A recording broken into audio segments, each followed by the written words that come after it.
안녕하세요. 저는 치과 위생사로 일하는 30대 초반의 여자입니다. 저는 아이 하나를 키우며 살고 있는 싱글맘이기도 해요. 아이가 4살이 됐을 무렵 전 남편과는 이혼을 했습니다. 짧은 결혼 생활을 끝으로 이혼한 거지만 지금 생각해도 이혼한 것은 참 잘한 일이다 싶기도 해요. 왜냐면 결혼 생활 동안 전 남편은 외도를 수도 없이 저질렀고 저는 속이 썩어 문드러지는 경험을 여러 번 했거든요. 결혼하고 반년 정도는 나쁘지 않은 결혼 생활이었고 그 뒤로는 최악이었습니다. 그 남자가 그런 최악의 쓰레기인 줄 알았으면 결혼 안 했을 텐데 당연한 소리지만 연애 때는 그런 인간인지 전혀 몰랐습니다. 저는 2년제 대학 졸업 후 자격증을 따고 곧바로 치과에 취업을 했고요. 줄곧 병원에서 근무를 했었습니다.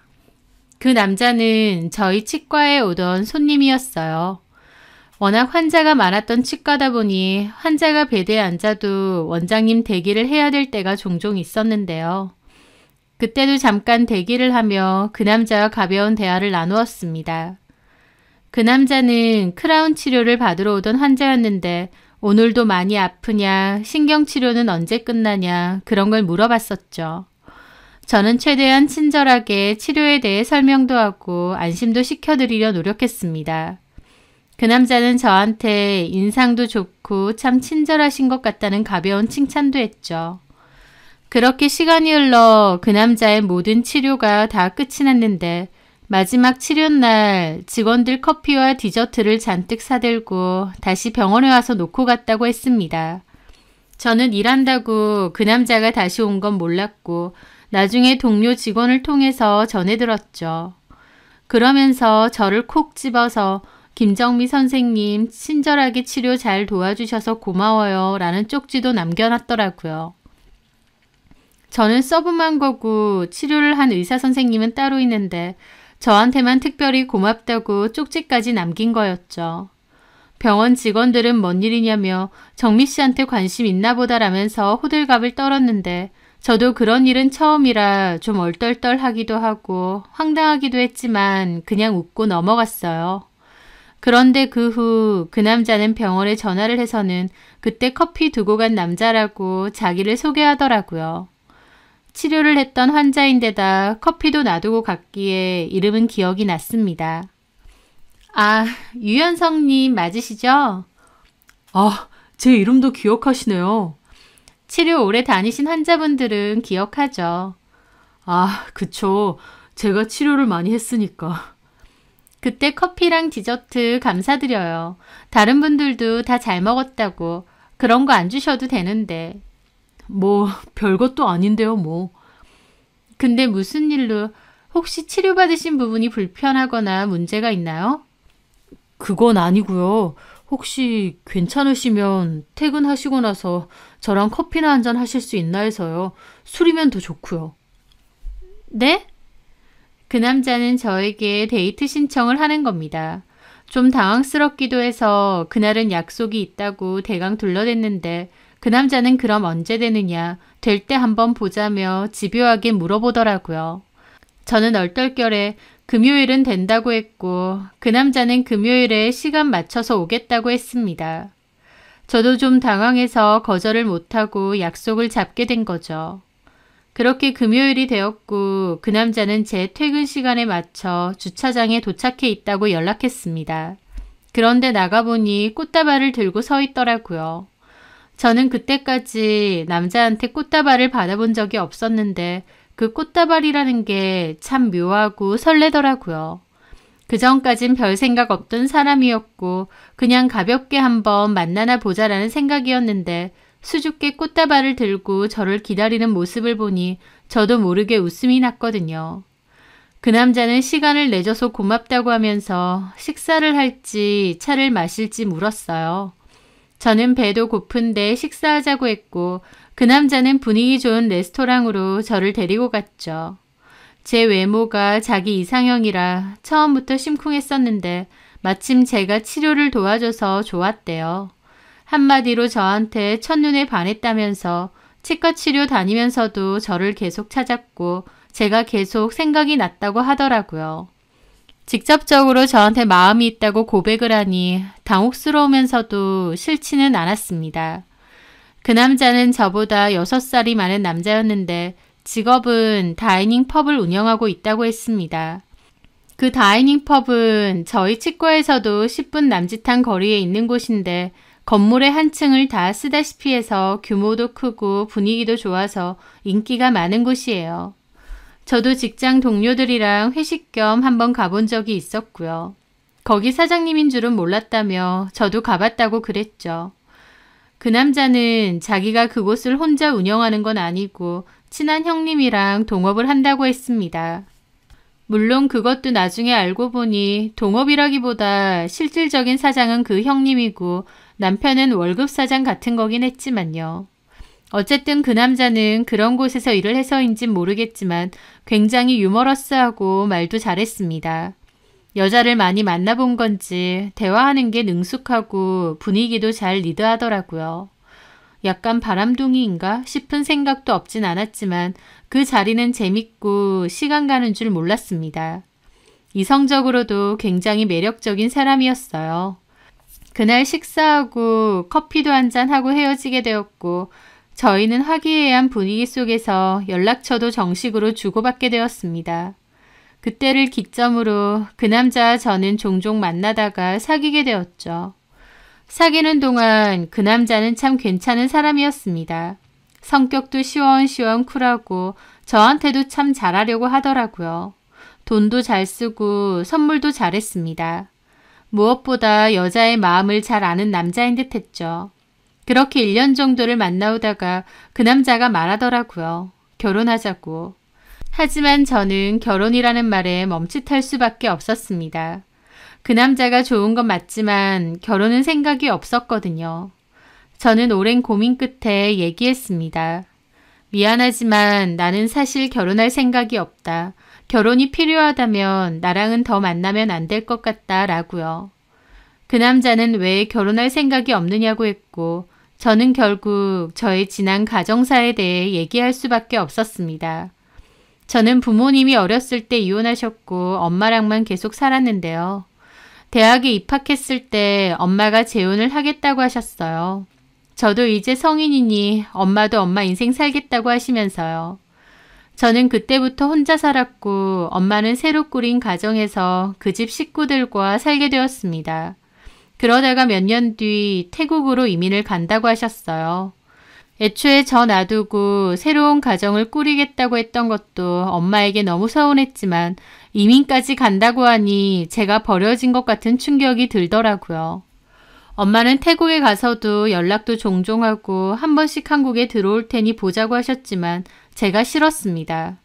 엄마한테 이제 연락할 필요 없다고 했고 그렇게 엄마와 연락도 두절하고 살게 되었어요. 아빠는 물론 엄마한테도 버려졌다는 생각이 컸고 제 마음속에는 늘 외로움과 서운함이 가득했습니다. 그로 인해 저도 결혼에 대한 생각은 아예 없어졌고요. 제가 이런 가정사에 대해서 친한 친구 몇 명에겐 얘기했지만 사회생활 시작하고는 한 번도 다른 사람에게 말한 적이 없습니다. 딱히 좋은 얘기도 아니고 괜한 약점처럼 보이기도 싫었거든요. 하지만 그 남자는 제가 사랑했던 남자고 결혼을 거절하는 이유를 설명해야 했기에 제 가정사까지 솔직히 얘기한 거였죠. 제 얘기를 들은 그 남자는 눈시울이 붉어져서 저를 안아주더라고요. 그리고는 그동안 참 많이 외롭고 쓸쓸했겠다며 제가 안쓰럽다고 했습니다. 그리고 자기가 저를 행복하게 해주고 싶다고 하더라고요. 자기랑 가정 잘 꾸려서 행복하게 살자면서요. 그 남자의 말은 고마웠지만 그럼에도 결혼은 하지 않겠다는 제 결심은 변함이 없었어요. 저는 분명히 거절을 했음에도 그 남자는 계속 저에게 결혼하자며 행복하게 해주겠다고 설득했습니다. 오랜 설득 끝에 결국 저도 결혼을 하기로 마음을 바꾸게 되었어요. 단호했던 마음을 바꾸는 게 저한테도 쉬운 건 아니었습니다. 하지만 제 마음 한켠에도 따뜻하고 행복한 가정에 대한 환상이 있었던 것 같아요. 그걸 그 남자와 결혼해서 만들 수 있을 거라 착각했던 것 같기도 하고요. 그렇게 저는 그 남자와 결혼을 하기로 했고 빠르게 결혼식도 하게 되었습니다. 그런데 그렇게 오랫동안 고민하고 내린 결정이었지만 결혼하고 딱 반년 정도 괜찮았고 나머지는 정말 최악이었습니다. 눈물까지 글썽이며 저를 행복하게 해주겠다던 그 남자는 저를 가장 비참하고 불행하게 만들었던 인간이었어요. 자기랑 행복한 가정을 꾸려보자며 결혼 안 하겠다는 저를 설득하더니 결혼하고 반년 지나서 외도를 저질렀으니까요. 그 인간은 여자 없으면 못 사는 남봉꾼이었습니다. 그렇게 여자가 좋으면 그냥 여자들 실컷 만나고 지 맘대로 살 것이지 저한테 결혼해달라고 왜 그렇게 매달렸는지 지금 생각해도 그 정신머리를 이해할 수가 없네요. 저는 결혼과 동시에 남편의 설득으로 일을 그만뒀습니다. 대학 졸업과 동시에 계속 일을 했었는데 좀 집에서 쉬고 취미생활도 가지라며 자기가 돈 잘 벌지 않느냐고 했거든요. 그래서 저도 일을 그만두고 집에 있게 되었죠. 저희가 살던 신혼집도 남편이 해온 거였습니다. 저는 혼수 겸 결혼 비용으로 3천만 원 정도 해갔고요. 남편은 아이도 빨리 갖고 싶어 했기에 결혼하고 8개월 차쯤에 아이도 가지게 되었습니다. 아들이든 딸이든 나에게 찾아온 이 아기 천사에게 사랑을 듬뿍 주며 잘 키우겠다고 결심했었습니다. 내가 못 가졌던 따뜻하고 행복한 가정을 내 아이에게는 주겠다 결심했죠. 그런데 출산 예정일을 한 달 정도 남겨두고 남편의 외도 사실을 알게 되었습니다. 우연히 블랙박스를 통해서 알게 되었고 남편이 본인 가게의 단골 손님과 놀아났다는 것을 알게 된 거죠. 결혼한 지 얼마나 됐다고 임신한 아내를 두고 바람이라니. 저는 그때 너무 정신적으로 힘들고 괴로웠습니다. 이러려고 결혼하자 그랬느냐며 울고불고 난리를 쳤죠. 외도가 걸린 남편은 잘못했다며 싹싹 빌었어요. 자기가 어떻게 된 것 같다, 어리석었다, 한 번만 봐주라며 정말 손이 발이 되게 빌었습니다. 사랑하고 믿었던 남편이니만큼 그 배신감도 너무 커서 이혼 생각도 안 한 건 아니었지만 아이 출산도 한 달 정도밖에 남지 않았고 무엇보다 당장 헤어지면 제가 갈 데가 없었어요. 결혼한다고 원래 살던 집도 정리했었고 또 무엇보다 저한테는 친정이 없었으니까요. 뭐 굳이 나가자면 그나마 갖고 있는 돈으로 작은 원룸 월세라도 구해서 나갈 수는 있었겠지만 그것도 현실적으로 생각하면 갑갑했습니다. 다른 걸 다 떠나서 제가 임신 중이었으니까요. 이혼 소송이라는 게 1년이 갈지 2년이 갈지도 모르는데 무턱대고 그 집에서 나오면 아이 키우는 것도 막막하고 당장 먹고 살 것도 막막해졌거든요. 도움 받을 만한 친정이 없다 보니 아이를 혼자 낳아 기르는 것도 문제고 아이 때문에 당장 일을 할 수도 없었으니까요. 그게 참 서러운 일이더라고요. 남편이 명백한 잘못을 저질렀고 마음 같아선 당장 갈라서고 싶은데 제 상황이 이혼하기 힘든 상황이라는 게요. 결국 저는 울며 겨자 먹기로 한번 넘어가 주기로 했습니다. 남편도 다시는 그러지 않겠다고 각서까지 쓰며 맹세했고 그 여자랑도 바로 정리했다며 확인까지 시켜주었어요. 너무 괴롭지만 다시는 안 그런다고 했으니 믿어주자. 넘어가기로 했으니 나도 더 이상은 생각하지 말고 거론하지도 말자. 그렇게 정신 승리하며 그 일은 넘기기로 했습니다. 저는 그때까지만 해도 남편이 거의 병적으로 외도를 저지르거나 바깥으로 도는 사람인 줄은 몰랐어요. 남편 말 맞다나 한순간의 실수로 생각했던 거죠. 하지만 아이를 출산하고 100일도 안 돼서 남편이 여자 나오는 술집과 업소들을 드나든다는 것을 알게 되었습니다. 남편 하는 일도 애초에 다이닝 펍을 운영하다 보니 술과 관련되어 있기는 하지만 그래도 본인이 나서서 그런 유흥업소들을 자주 드나들었는 줄은 몰랐습니다. 업소들만 간 게 아니라 그런 화류계 여자들과 조건 만남도 가지고 아주 가지가지 했더라고요. 저는 남편의 카드 내역과 통장 정리를 해보다가 그 모든 사실들을 알게 되었습니다. 모텔 결제 내역 같은 것도 다 남아 있었어요. 저는 뒷목 잡고 남편에게 따져 물었습니다. 그런데 남편의 반응은 첫 번째 외도가 걸렸을 때와는 달랐어요. 첫 번째에는 무조건 잘못했다. 이혼만은 말아달라 손이 발이 되게 빌었는데 이번에는 다소 뻔뻔하게 나오더라고요. 그러면서 오히려 왜 남의 카드와 통장을 훔쳐보느냐 지가 더 열을 내더라고요. 저는 기가 막혀 따져 물었죠.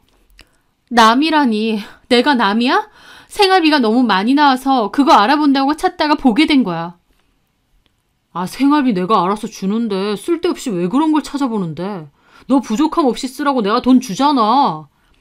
생활비 주는 거랑 별개로 카드값이 너무 많이 나왔으니까 그렇지. 그리고 지금 그게 문제야? 당신이 지금 큰 소리 칠 때냐고. 여자들 나오는 술집에 업소 다니고 심지어 모텔 결제 내역까지 수두룩해. 그래놓고 도리어 나한테 큰 소리 치는 거냐고. 아, 나만 그러고 다녀? 남자들 다 이런 데 다녀. 누가 그러고 다녀? 그리고 남들이 그러고 다닌다고 잘못한 게 없어져? 아, 진짜 더럽게 난리치네. 내 돈으로 내가 다니는 건데 네가 뭔데? 네가 뭔데 이렇게 잔소린데? 뭐라고? 사회생활 하다 보면 그럴 수도 있지. 별것도 아닌 걸로 사람 잡고 난리야. 하면서 큰 소리 치는 겁니다. 저는 너무 기가 막혀 입이 뜨악했죠. 지금 말 다 했어? 여자 나오는 술집 다니고 모텔 다니고 내가 이 내역서를 뻔히 보고 있는데 이게 별일이 아니야? 그 말에 남편은 뭐라고 더 따지려다가 그냥 한숨을 쉬고는 고개를 젓더라고요. 마치 피곤해서 더 말하기도 싫다는 듯이요. 아, 그래 알았다. 내가 잘못했다. 앞으로는 이런 데 안 갈게. 됐니? 지금 뭐 하자는 거야? 이게 이렇게 넘어갈 일이야? 그럼 뭐 어쩌자고. 앞으로 안 간다고 했잖아. 그럼 된 거지. 그걸 내가 어떻게 믿어? 안 믿으면 뭐 어쩔 건데. 어쨌든 내가 앞으로는 안 간다잖아. 방귀 낀 놈이 성내는 것도 아니고 남편은 오히려 큰 소리 탕탕 치더니 자리를 떴습니다. 기가 막혔죠. 밖에서 온갖 더러운 짓 다 하고 다니는 주제에 반성은커녕 뻔뻔하게 나왔습니다. 하지만 정말 비참했던 건 남편의 행동이 아니라 제 처지였습니다. 생각 같아선 그냥 짐 싸들고 나오고 싶은데 아이도 너무 어렸고 갈 데도 마땅히 없었어요. 남편이 외도를 한 자체도 비참했지만 제가 어떻게 해야 할 방도가 없다는 게 더 괴로웠습니다. 저는 결국 그 일에 대해서도 더 얘기 못하고 그냥 참고 넘어갈 수밖에 없었어요. 남편이 버젓이 외도를 저질러도 제가 아무것도 하지 않고 넘어간다는 것을 깨달은 남편은 그때부터 더욱 기고만장하게 되었습니다. 그리고 대놓고 외도를 하게 되었습니다. 제 눈치도 안 보고요. 제 딴에는 자꾸만 밖으로 도는 남편에게 화도 내보고 언제까지 이렇게 할 거냐, 이게 당신이 말한 행복한 가정이냐, 우리 아이 생각해서 이러지 말자 진지하게 대화도 나누어 보았습니다. 하지만 남편에게 더 이상 제 얘기는 들리지 않는 것 같았어요. 남편에게 저는 너무나도 만만한 존재였습니다. 아이라도 없었으면 그냥 이혼하고 집 나왔을 텐데 아이 때문에 쉬운 일이 아니었어요. 그렇다고 남편더러 아이 알아서 키우라고 나는 나간다고 떠넘기고 나올 수는 없었습니다. 제가 부모에게 다 버림받았다고 느끼고 많이 외로움을 느끼며 자랐기 때문에 저희 아이에게만큼은 그렇게 상처 주고 싶지 않았거든요. 남편이 어찌됐건 저만큼은 아이 곁을 지켜주고 싶었습니다. 아이는 저의 약점 아닌 약점이 되었고 제가 어쩌지 못한다는 걸 아니까 남편은 더욱 보란듯이 바람을 피우고 밖으로 돌았어요. 제가 아는 것만 해도 외도가 3번은 되니까요. 결혼기간 자체는 4년 정도밖에 안 되는데 그 사이에 저한테 걸린 것만 3번이니까 더 많은 외도를 저지르고 더 많은 여자들을 만났다고 해도 과언이 아니겠죠. 어느 날 저는 오후에 병원 건강검진이 있었고 그날 하루는 남편에게 아이 하원시키고 저 올 때까지 봐달라고 했습니다. 그때 아이는 2돌이 지났을 때고 어린이집에 다니고 있을 때거든요. 남편은 평소에도 육아에 참여하는 일이 거의 없었고 모든 육아와 집안일은 집에 있는 제 전담이었어요. 하지만 남편이 그날은 휴무날이었기에 부탁을 한 것이죠. 남편은 자기도 나가려고 했는데 저 때문에 못 나간다느니 궁시렁거리더라고요. 애초에 제가 병원 검진 가야 되니 그날 하루는 애 봐달라고 진작에 얘기해 놨었는데 막상 당일이 되니 궁시렁거리는 겁니다. 하여튼 그렇게 부탁을 하고 나갔다가 일을 보고 들어왔죠. 집에 돌아오니 아이는 TV를 보고 있고 남편은 소파에 드러누워 폰을 보고 있었습니다. 그런데 안방에 들어가는 순간 묘한 기분이 느껴지더라고요. 누가 있다가 나간 것 같은 말로 할 수 없는 본능적인 찝찝한 기분과 공기가 확 끼쳤다고나 할까요? 저는 설마 하는 기분으로 침대를 들춰보았는데 제 자리에는 기다란 여자 머리카락이 있었습니다. 그걸 보고 입이 뜨악했죠. 이 인간이 하다하다 집에까지, 그것도 우리 집 안방까지 여자를 불러들였구나 싶었습니다. 저는 머리가 단발인데다 염색도 안 되어 있거든요. 그런데 제 잠자리에 떨어진 머리카락은 염색이 된 기다란 머리카락이었습니다. 저는 너무 폭발해서 당장이라도 밖으로 나가 남편에게 따지려고 했습니다. 하지만 걸음을 멈췄죠. 내가 여기서 이걸 따진다고 한들 달라질 게 있을까라는 생각이 제 발목을 잡았거든요. 내 침대에 왜 이런 게 있느냐 따지고 물어봐도 남편은 성의 없는 변명이나 조금 하고 말겠죠. 제가 안다고 해도 달라지는 건 없다고 생각할 테니까요. 하다하다 집으로까지 여자를 불러들여 왔어도 제가 할 수 있는 게 아무것도 없다는 걸 남편이 제일 잘 아니까요. 그래서 저도 선뜻 나가서 따질 수가 없었습니다. 남편이 어떻게 나올지 아는데 괜히 따지고 난리치는 건 의미 없는 짓 같았거든요. 저는 그 머리카락을 쓰레기통에 버리고 침대 커버와 이불을 몽땅 세탁기에 넣고 돌렸습니다. 그리고 비참한 기분으로 새 이불과 커버를 꺼내 다시 깔면서 울었습니다. 그때의 비참함과 무기력함은 지금 생각해도 괴롭네요. 내가 왜 이렇게 살아야 할까? 이건 아닌데, 이렇게 살려고 결혼한 게 아닌데 언제까지 이렇게 살아야 될까라는 생각이 들었습니다. 저도 어느 순간부터 남편의 외도를 모른 척 흐린 눈을 하고 있었어요. 제 처지를 알았기에 점차 무기력하게 변한 것이었죠. 하지만 하다하다 집에까지 내연녀를 불러들이는 남편의 행동을 보며 저도 더 이상 이건 아니다. 죽이 되든 밥이 되든 이렇게는 살 수 없다 결심했습니다. 설령 저희 아이 데리고 월세방 전전하는 한이 있더라도 저 인간하고 같이 살지는 않을 거다. 보란듯이 갈라설 거다. 이를 악물게 되었어요. 저는 오히려 그런 일을 겪고 나니 침착해졌습니다. 생각도 행동도요. 당장 남편에게 따지고 소리 지른다고 달라질 건 아무것도 없다는 걸 깨달았거든요. 저는 제가 뭘 할 수 있을지 생각했습니다. 그러면서 조용히 알아보게 되었죠. 일단 그 집은 남편의 지분이 100%이고 명의도 남편의 몫입니다. 혼인 기간이 짧은 데다 제 지분이 거의 없기 때문에 재산 분할을 받기는 힘들 것 같았어요. 끼케야 제가 혼수로 사온 것들 정도는 도로 들고 갈 수 있겠지만요. 그러면 위자료밖에 받을 게 없는데 다행히 저에게는 남편의 지난 2차례의 외도에 대한 증거들이 있었습니다. 하지만 걸리는 건 그것들은 어쨌든 합의하에 넘어가기로 했다는 것이었어요. 그래서 3번째로 걸린 이 외도에 대한 증거가 있어야 된다고 생각했습니다. 저는 최대한 남편 앞에선 티내지 않았어요. 그리고 남편의 폰을 몰래 보기로 결심했습니다. 문제는 남편이 폰을 늘 소지하고 다닌다는 거였어요. 잘 때까지도 자기 베개 밑에 폰을 넣고 잘 정도로 철저한 인간이었죠. 저한테 외도를 들키는 건 상관없다는 인간이었지만 증거는 안 남기겠다는 철저한 인간이기도 했습니다. 그래서 더더욱 폰을 사수했던 거죠. 폰에 걸린 비밀번호는 연애 때 쓰던 비번을 항상 쓰니까 풀 수 있을 것 같은데 폰을 손에 넣는 것 자체가 힘들었습니다. 그렇게 기회를 엿보고 있었는데 어느 날 저에게 좋은 기회가 오게 되었어요. 화장실에 들어갔는데 남편의 폰이 떡하니 있는 겁니다. 남편은 평소에도 화장실에 폰을 들고 가는 습관이 있는데요. 그날은 깜빡했는지 폰을 화장실 위에 올려두고 나간 겁니다. 이건 기회다 생각하며 바로 화장실 문을 잠그고 샤워기도 켜놓고 폰을 열어봤어요. 비밀번호는 역시 제 예상대로 원래 쓰던 거더라고요. 그렇게 카톡부터 뒤져봤는데 남편 놈은 여전히 여자 나오는 술집도 주구장창 다니는 듯 했습니다. 그런 술집 여자들하고 연락도 따로 주고받는 듯 했고요. 이 더러운 인간아, 이를 바득바득 깔며 그런 것들을 조심스레 제 폰으로 찍었습니다. 그러다가 알게 된 게 한 여자였습니다.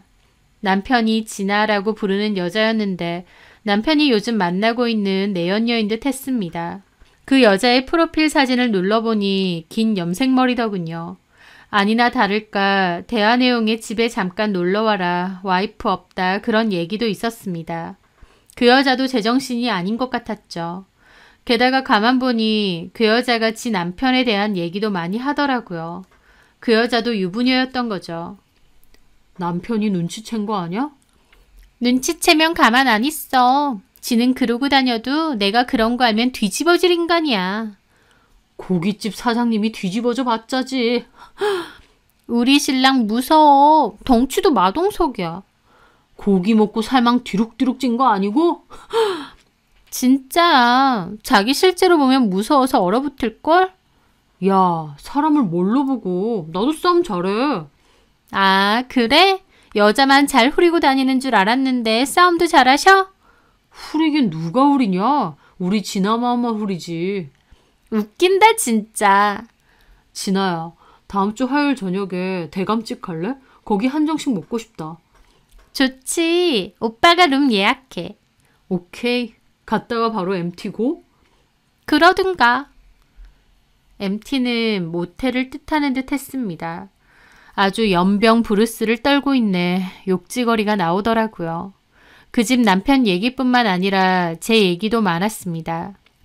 집에 잠깐 놀러와. 와이프 오늘 늦게 오거든. 애는? 애는 5시에 데리러 가면 되고. 와이프한테 걸리면 어쩌려고. 걸려도 돼. 걸리면 지가 어쩔 거야. 이혼도 못해. 걔 어디 갈 데도 없어. 친정도 없고. 친정이 왜 없어? 고아야? 고아나 다름없어.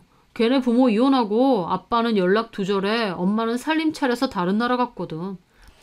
대박이네. 니네 와이프도. 지가 나랑 헤어진다 한들 어딜 가겠냐? 쥐뿔도 없고. 또 애 때문에라도 어디 못 가. 애 생각은 또 눈물겹게 한다. 지가 고아라서 그런지. 저는 부들부들 떨며 그 모든 대화들도 다 캡처했죠. 이것들이 사람인가 싶었습니다. 저는 빠짐없이 그 모든 대화들을 다 찍었고 더불어 남편이 은밀한 대화를 했던 그 술집 여자들에 대한 것도 다 찍어두었습니다. 그런데 갑자기 남편이 문을 두드리더라고요. 내 폰 거기 있지? 저는 샤워하는 척하면서 말했습니다. 나 머리 감고 있어. 일단 내 폰부터 줘. 머리 감고 있는데 어떻게 그래. 잠깐만 기다려. 내 폰부터 주고 가보라고. 남편은 똥줄이 타는 듯 밖에서 소리 지르더라고요. 저는 그러든가 말든가 밖에서 기다리라고 하고 여유롭게 샤워도 시작했습니다. 그랬더니 기어코 남편은 잠금 방지 구멍을 찔러 넣어서 문을 확 열더라고요. 뭐 하는 거야? 샤워하고 있다는데. 문만 열어주고 샤워하면 되잖아. 진짜 어지간히 답답하네. 하면서 폰을 챙겨 나가더라고요. 저는 이 인간아, 내가 증거 이미 다 확보했다 속으로 생각했죠. 저는 그걸 들고 변호사 사무실로 향했고 상담도 받았습니다. 진아라는 그 여자와 가장 직접적인 불륜 관계를 이어나가기도 했지만 그 외에 업소 여자들하고도 외도 사실에 대한 증거가 있기 때문에 최대한 할 수 있는 소송은 다 걸기로 했습니다. 그리고 또 한 가지, 저는 이 사실을 그 진아라는 여자의 남편에게도 알리겠다 마음을 먹었습니다. 남편과 그 여자의 대화에서 그 여자 남편이 운영하는 고깃집 상호도 알게 되었는데요. 저는 여기 찾아가서 그 남편한테도 다 알리려고 했습니다. 혼자 가기엔 좀 떨려서 저한테는 거의 친자매나 다름없는 친한 친구에게 부탁을 했어요. 친구는 제 불행한 결혼 생활에 대해 잘 알고 있고 언제든 도와주겠다고 그랬거든요. 제가 같이 가달라고 하니 친구도 알겠다고 했고 둘이서 그 고깃집을 갔습니다. 그 고깃집은 규모가 굉장히 큰 곳이었고 바로 옆에 노래방도 같이 있는 곳이었습니다. 제가 갔을 때는 오픈 준비 중이었습니다. 아직 오픈 안 했는데요. 아, 그게 아니고 여기 사장님 좀 만나뵈러 왔는데요. 제 말에 직원이 의아해하더라고요. 사장님요? 어떻게 찾아오셨는데요? 꼭 드려야 될 얘기가 있어서요. 지금은 안 계신가 봐요. 사장님은 여기 잘 안 오세요. 업장이 여기만 있는 것도 아니라서. 일주일에 한 번 올까 말까? 아, 그러면 혹시 연락처라도. 누구신데요? 저는 뭐라고 해야 될지 난감하더라고요. 그러자 친구가 얘기해 주었습니다. 저기 실은 그 사장님 와이프분 일 때문에 왔거든요. 사장님도 꼭 아셔야 되는 일이에요. 사모님 일이요? 네. 직접 연락처 알려주시기 그러면 연락처 놓고 갈 테니까 연락 달라고 말씀은 전해주실 순 있죠? 예, 저는 쪽지 하나를 남겼습니다. 아내분 홍진아 씨에 대해서 드릴 말씀이 있다. 꼭 연락 부탁드린다 라고요. 그렇게 저와 친구는 그 고깃집 사장은 못 만나보고 나왔습니다. 그리고 시간이 흘러 다음 주 화요일이 되었어요. 남편이 그 여자와 저녁 약속을 했던 그날이요. 저희 아이는 친구가 좀 봐주기로 하고 저는 현장을 덮치러 가기로 했습니다. 괜찮겠냐는 친구의 염려가 있었지만 저는 걱정 말라고 했죠. 그렇게 저는 그 시간에 맞춰 그 한정식 집에 가게 되었습니다. 카운터에서 남편 이름을 말하자 예약은 2분이라고 들었는데 3분이었느냐 하더라고요. 저는 그렇게 됐다고 추가 준비 좀 더 해달라 거짓말을 했죠. 그렇게 직원은 남편과 그 여자가 있는 룸으로 안내를 해주더라고요. 문이 열리고 제가 들어가니 남편은 화들짝 놀랐습니다. 그 여자도 깜짝 놀라더라고요. 그 두 인간은 마주보고 앉은 게 아니라 서로 옆으로 앉아 있었습니다. 저는 직원분께 호출 전까진 안 오셔도 된다고 하고 문을 닫았습니다. 그렇게 제가 문 앞에 서 있으니까 남편은 좀 당황하면서도 이내 뻔뻔해지더라고요. 야, 너 뭐하냐? 너야말로 여기서 뭐하니? 또 바람 피우지? 저 여자가 홍진아라는 여잔가 보네. 제가 지 이름을 알자 그 홍진아라는 여자는 놀라더라고요. 뭐야? 내 이름 어떻게 알아? 왜 모르겠어. 너에 대해서 다 알지. 어이가 없네. 그래서 뭐 어쩌라고. 남편이 저를 개무시하니까 그 내연녀도 저를 무시하고 나오더라고요. 네가 어쩔 거냐 그거였죠. 야, 됐고. 너 애는 어쩌고 여기 와 있냐? 애 걱정은 하지도 않는 인간이 무슨. 참나, 어디서 본 것 많아가지고. 그리고 너 여기 어떻게 알고 왔어? 뭐 내 핸드폰이라도 뒤졌냐? 어이가 없네. 쥐새끼 마냥 언제 또 내 폰은 뒤졌대. 그래서 뭐 어쩔 건데? 이혼할 거야? 이혼해줘. 이혼서류 들고 와. 남편은 대놓고 깐족거리더라고요. 내 말 안 들려? 이혼하고 싶으면 해줄게. 애 데리고 나가서 살아. 그래, 이혼하자. 이혼하면 어디 갈 데나 있고? 갈 데 없어도 너 같은 인간이랑은 더 이상 못 살아. 꼴에 자존심은 있나 보네. 그래, 네 마음대로 해. 이혼해라. 이혼 소송도 하고 집에서도 당장 꺼져. 하면서 낄낄거리며 그 여자랑 저를 무시하더라고요. 아예 그 여자 허리에 손 두르고 저는 투명인간 취급하면서 보란듯이 밥을 다시 먹더라고요. 그 모습에 저는 웃으면서 말했습니다. 둘이 잘 어울리네. 그러고 둘이 살면 되겠어. 뭐라는 거야? 저는 그때 폰을 들어 전화를 걸었습니다. 이제 들어오셔도 되겠어요. 그렇게 말하고 전화를 끊었죠. 그 말에 남편도 인상을 확 쓰더라고요. 야, 너 지금 누구 불렀냐? 그 순간 문이 거의 부서질 듯 확 열리면서 한 사람이 들어왔습니다. 그 순간 기고만장하던 남편도 그 여자도 입이 떡해서 얼어붙더라고요. 야, 홍진아, 너 뒤질래? 그 남자는 바로 홍진아의 남편이었습니다. 그 고깃집 사장이요. 저는 혼자 온 게 아니라 홍진아의 남편과 같이 온 거였습니다. 그날 고깃집에서 메모를 남겨놓고 나온 뒤 다음날 전화가 왔어요. 그 남자가 무슨 일이냐고 하길래 홍진아 씨가 내 남편이랑 바람 피는데 아시냐고 했죠. 그 말에 그 남자 열받아 하면서 좀 보자고 하더라고요. 그러면서 자기 사무실 주소를 알려줬는데 그 사무실로 갔다가 깜짝 놀랐습니다. 겉으로는 그냥 평범한 사무실인데 안에 들어가니 험상궂은 깡패 같은 사람들이 많았거든요. 그때 돼서야 깨달았지만 홍진아의 남편은 단순한 고깃집 사장이 아니었습니다. 고깃집도 있긴 하지만 그건 사업장 중 하나일 뿐이고 사실은 나이트클럽과 술집을 운영하는 깡패였던 겁니다. 저는 그런 사람은 영화에서나 봤지 실제로는 처음 봐서 너무 놀라 얼어붙었죠. 솔직히 일반 사람이 살면서 그런 깡패를 직접 마주하는 일이 얼마나 되겠나요? 그 분위기가 무서워서 순간 잘못 왔나? 괜히 왔나? 싶기도 할 정도였죠. 하지만 그 홍진아 남편은 저에게 너무 쫄지 말고 자리에 앉으라고 했습니다.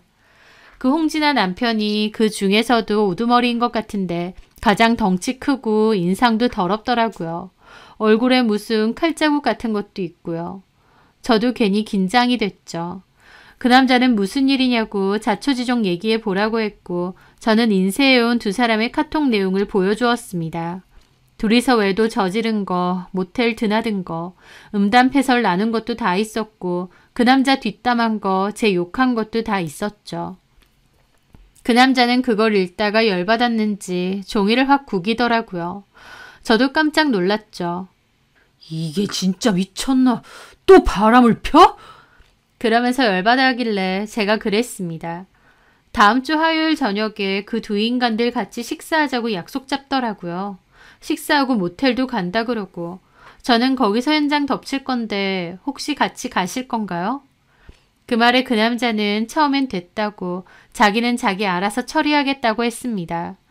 그래서 저도 알겠다고 하고 증거만 주고 나왔는데 그날 저녁 연락 와서 같이 간다고 하더라고요. 자기 눈으로 직접 보겠다고요. 그래서 같이 가기로 하고 그 음식점엔 일단 제가 먼저 들어갔다가 연락해서 부른다고 했던 겁니다. 그렇게 룸으로 들이닥친 그 남자는 화가 머리 끝까지 났는지 금방이라도 터질 듯 얼굴이 벌겋더라고요. 홍진아는 얼굴이 하얗게 질려있다가 갑자기 아차 싶었는지 허리 두르고 있던 저희 남편을 확 밀어버리고는 자기 남편 앞에서 무릎 꿇고 빌었습니다. 정말 파리처럼 미친 듯이 빌더군요. 잘못했다고요. 저렇게 남편을 무서워할 거면서 바람을 피다니 간이 큰 건지 생각이 없는 건지. 그 옆에 저희 남편도 당황한 듯 눈알을 굴리며 도망가려는 게 보였습니다. 저만 온 줄 알았는데 내연녀 남편이 같이 와 있으니까요. 카톡에서는 홍진아한테 자기도 잘 싸운다. 고깃집 사장이 대수냐며 허세 부릴 땐 언제고 실제로 만나보니 완전 깡패 그 자체니까 제대로 쫄은 것 같았죠. 홍진아가 자기 남편 앞에서 잘못했다고 빌고 있을 때 저희 남편은 눈치를 살피더니 갑자기 저까지 밀치며 도망치려고 했습니다. 하지만 제가 도망친다고 외쳤고 밖에 서 있던 그 남자 부하한테 걸려서 뒷덜미 잡혀 끌려왔습니다. 그 깡패 부하들은 무슨 탈출한 생선을 다시 그물에 넣듯이 저희 남편을 질질 끌고 와서 방 안으로 쳐놓고 문 닫아버리더라고요. 홍진아 남편은 열받아서 저희 남편 멱살 잡고 들어 올렸습니다. 저는 저희 남편도 덩치가 작은 편은 아니라고 생각했는데 홍진아 남편 앞에 있으니 무슨 나무에 매달린 원숭이 같더라고요. 하여튼 홍진아 남편은 열받아서 손바닥으로 저희 남편을 후려쳤고 퍽 하는 소리와 함께 저희 남편 한 대 맞고 바닥으로 굴렀습니다. 한 대 맞고 정신이 드는지 무릎 꿇고 비는데 그걸 지켜보는 저는 분통이 터지더라고요. 제 앞에서는 그래서 네가 어쩔 거냐며 깐족거리더니 깡패 같은 내연녀 남편이 오니까 바로 꼬리 내리고 비는 꼴이요. 저 따위 인간이었구나. 정말 비열한 인간이구나 싶어서 열받기도 했지만 한편으론 살려달라 비는 꼬라지 보니까 고소하기도 했습니다. 홍진아 남편은 저희 남편과 자기 와이프 잡아 끌고 밖으로 나갔어요. 가게 룸 안에서 소란이 나니 사람들도 웅성거리며 쳐다보고 거기서 저희 남편과 홍진아는 질질 끌려 나갔습니다. 저도 따라 나갔죠. 그렇게 홍진아 남편 차 타고 사무실로 다시 갔습니다. 가는 길에 남편이 저더러 속삭이면서 네가 부른 거야? 하는 겁니다. 그래, 내가 불렀다. 어쩔래? 야, 그 말에 홍진아 남편이 나지막하게 너 이 새끼 조용히 안 해? 그러더라고요. 저희 남편 찌질하게 입 다물었고요. 그렇게 사무실로 둘 다 끌려갔습니다. 둘 다 무릎 꿇어 앉히고 그 남자가 저희 남편에게 묻더라고요. 이 여자 남편이 누군지 알고 바람 폈어? 몰랐습니다. 저는 진짜 몰랐습니다. 내가 너 알아봤는데 대로변 쪽에서 펍 하나 운영하지. 거기 사장이 조용식 맞지? 예? 예, 용식이 형. 조용식 나도 알아. 너 조용식한테 전화해보니까 그냥 월급 사장이라더만. 예. 그 남자는 그 앞에서 조용식이라는 사장에게 전화했습니다. 그리고 이 자식이 내 와이프랑 바람 폈다고 월급 사장에서 당장 자르라고 아니면 우리가 너네 업장 가만 안 둘 거라고 협박하더라고요. 그렇게 전화를 끊고 그 남자가 그랬습니다. 네가 내 마누라 건드려서 내가 지금 상당히 열받는데 너 이거 어떻게 보상할래? 예? 남의 마누라랑 놀아놨으면 그 대가는 치러야지. 너 어디 하나 부러뜨려서 못쓰게 해주고 싶은데 나도 그렇게는 안 할 거고 법의 테두리 안에서 원만하게 해결을 보자. 네 와이프는 변호사 통해서 상간 소송한다는데 나는 그럴 시간도 없고 그건 내 스타일이 아니야. 그러니까 어차피 위자료 받을 거 나는 내 스타일대로 받겠다 그 말이지. 하면서 종이 한 장을 척 내밀었습니다. 저도 옆에서 봤는데 말은 위자료라지만 금액도 엄청나고 못 갚았을 시에 이자도 장난 아니더라고요. 사채도 하나 싶었죠. 이 돈만큼 위자료 내놔. 그러면 돌려보내줄 테니까. 내가 신사적으로 봐주는 거야. 남편은 울며 겨자 먹기로 알겠다고 하고 사인과 도장도 찍었습니다. 일단 이 상황에서 벗어나고자 하는 것 같았죠. 그리고 이거랑 별개로 내가 존나 열받으니까 너는 몇 대 맞자. 그러고 일어나서 남편을 개패듯이 팼습니다. 저도 지켜보면서 꼬시기도 하면서 저렇게 많이 맞아도 되나 싶을 정도였죠. 그 남자는 위자료 제대로 갚으라고 엄포했고 나가라고 하더라고요. 저희 남편은 얼굴이고 몸이고 다 쥐어 터져서 울면서 절뚝이며 나갔습니다. 저도 그 여자에게 다가갔죠. 홍진아 씨, 상간소송 걸 거니까 그런 줄 아세요. 제 말에 그 여자는 아무 말 안 하고 입술만 꽉 깨물고 있더라고요. 그 모습에 홍진아 남편이 윽박을 했습니다. 야, 사람이 말하면 대답을 해. 알겠어요. 그러고 저도 그 사무실을 나왔습니다. 홍진아는 제가 나가자마자 자기 남편 다리에 매달려 잘못했다고 빌더라고요. 저 남편이란 작자가 깡패에다가 완전 양아치 같은데 너는 이제 죽었다 생각하면서요. 그렇게 사무실을 나온 저는 미리 친구 집으로 짐을 다 옮겨놨어요. 남편은 그 와중에 저한테 전화해서 화풀이를 하더군요. 종로에서 뺨 맞고 한강에서 화풀이 한다더니 딱 그 짝이었죠. 저는 대꾸도 하지 않고 그 모든 건 다 녹음했습니다. 그리고 이혼소송 자료로 다 쓸 거라고 했죠. 나는 정당하게 너한테 이혼소송 위자료 소송 걸 거야. 그리고 그 여자한테도 걸 거고 네가 만나고 다니는 그 술집 여자들한테도 몽땅 다 걸 거야. 야, 너 진짜 이럴 거야? 네가 나한테 친정도 없고 갈 데도 없다고 했지. 내가 아무리 그래도 너 같은 인간이랑은 더 못 살아. 너 그렇게 남봉꾼처럼 살다가 언젠가는 이런 날 올 줄 알았어. 홍진아 남편 진짜 무섭더라. 너 아까 그 사채 같던 위자료 제대로 다 갚아야 될 거야. 네가 어디 숨든 도망가든 그 사람 다 찾아낼 것 같은데? 바람을 펴도 무슨 그런 여자랑 바람을 피니? 남편이 뭐 하는지나 좀 알아보고 바람 튀던. 나는 이제 네 인생 망하는 거나 재밌게 잘 지켜보려고. 야, 나 이렇게 만든 건 너야. 지렁이도 밟으면 꿈틀하거든. 나 친정 없다고 돌아갈 데 없다고 개무시하고 네 마음대로 했지. 그 대가 이제라도 톡톡히 받아봐.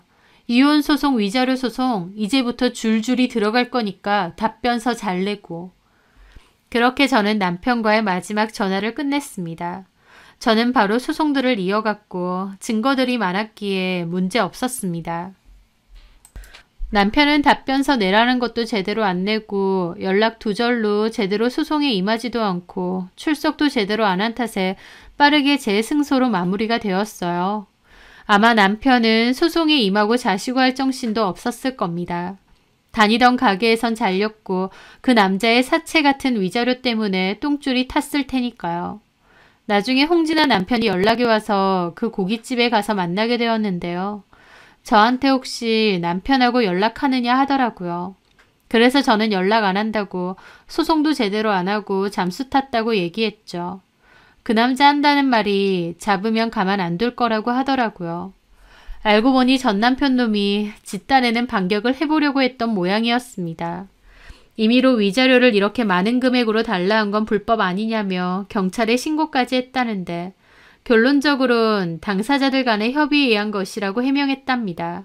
하지만 경찰의 꼰지른 일로 홍진아 남편은 더 열받아서 위자료고 뭐고 남편 잡히면 가만 안 둘 거라고 했고 남편은 무서워서 야반도주로 도망갔다고 하더라고요. 집까지 놔두고요.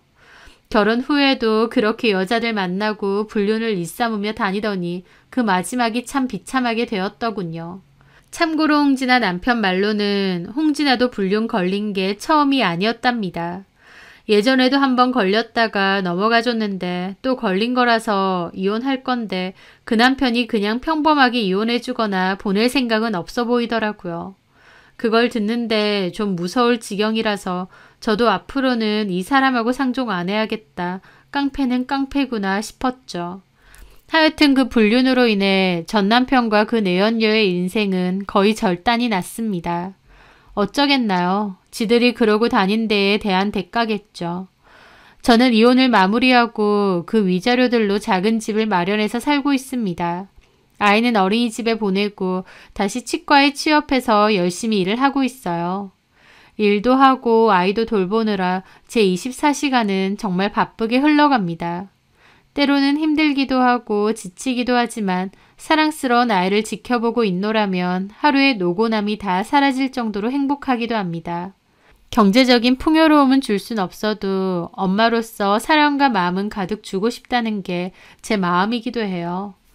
그때 남편의 지속적인 외도 때문에 무기력증에 빠지기도 했는데 그걸 벗어던지고 그곳에서 뛰쳐나온 건 참 잘했다고 생각합니다.